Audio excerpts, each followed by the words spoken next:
আসসালামু আলাইকুম রহমতুল্লাহ। মানুষ যখন নতুন প্রেমে পড়ে তখন দেখবেন আকাশের চাঁদ মানে বাঘের দুধ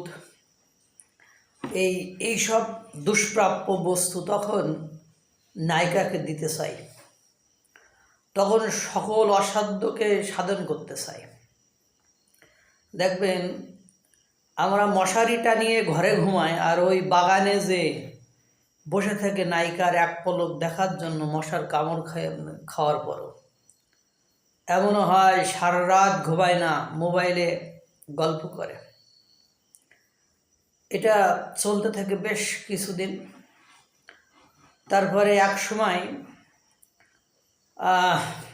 নায়িকা নায়কের কাছাকাছি যেতে শুরু করে, তখন প্র্যাকটিক্যাল লাইফ শুরু করে। প্র্যাকটিক্যাল লাইফে যখন তাকে নিত্য প্রয়োজনীয় জিনিসপত্র দিতে হয়, প্রথম দিকে দিতে ভালোই লাগে, কারণ কিছু চাহিদা থাকে, যে চাহিদাগুলো একে অপরকে দেওয়াটা খুব জরুরি মনে করে। এক পর্যায়ে যে নায়িকা যখন নায়কের কাছ থেকে বিভিন্ন রেস্টুরেন্টে যে খাওয়া দাওয়া করে, খাওয়া শেষে বিভিন্ন উপহার কিনে নেয়, ছেলের যখন আয় না থাকে তখন ওই আস্তে আস্তে ওই ভালোবাসা ফ্যাকাশে হয়ে যায়। তেমনি আমরা বাস্তব জীবনেও অনেক ভালো ভালো লোক দেখতে পাই, কিন্তু সত্যিকার অর্থে কি তারা ভালো লোক? আজকে একটা জিনিস দেখলাম, একজন মহিলা থানায় যে মামলা করতে চাচ্ছে, কিন্তু সেই মামলা নিচ্ছে না।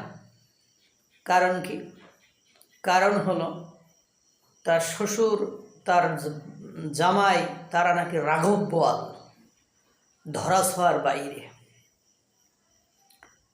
আপনি বর্তমান সময়ে নিত্য প্রয়োজনীয় জিনিস খাইতে গেলে আপনার নাভিশ্বাস উঠছে কেন? কেননা ভালোবাসা ক্ষীণ হয়ে যাচ্ছে। অনেক কিছুই দেওয়ার নাম করেছিলাম, কিন্তু সেই দেওয়ার অ্যাবিলিটি, সেই সক্ষমতা আছে কিনা আমি জানি না। আজকে একটা ভালোবাসার গল্প বলি। এক ভাগ্নে তার খালার সাথে রিলেশন করে বিয়ে করেছিল। বিয়ে করার পরে বাড়িতে তুলছে, একটাই ছেলে। এখন মারা তো মেনে নেবে না, খালা বিয়ে করেছে, চাচা তো খালা বিয়ে করেছে, মেনে নেবে না। এখন মেনে না নিলে তো ছেলে বলছে আমি সুইসাইড করব, তখন তো আর এক বিপদ।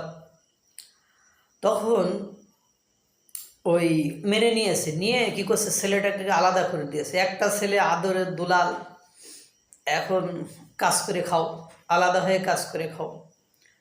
কাজ করে খাইতে পারে না। 3 মাস পরে মেয়ে বাপের বাড়ি চলে গিয়েছে, বলছে আমি তোমার ঘর আর করবো না। পরে মেয়ে নিজ থেকে ছেলেকে ডিভোর্স দিয়েছে।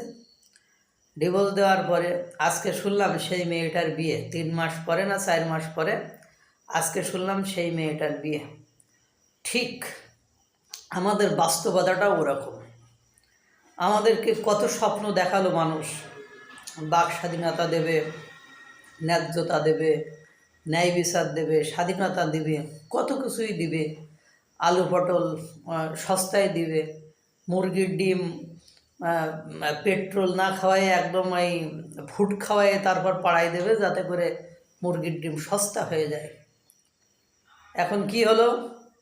এখন এমন একটা পর্যায়ে চলে আসছি আমরা, ওই যে ভাগ্নির ডিভোর্স দিয়ে খালার আর এক জায়গায় বিয়ে করার মতন হয়েছে। আল্লাহ তাআলা সকলকে ভালো রাখুক, সুস্থ রাখুক, আর এরকম নতুন নতুন প্রেমে পড়ার অভিজ্ঞতা আমাদের মস্তকের মধ্যে ঢুকিয়ে দিক। আসসালামু আলাইকুম রহমতুল্লাহ।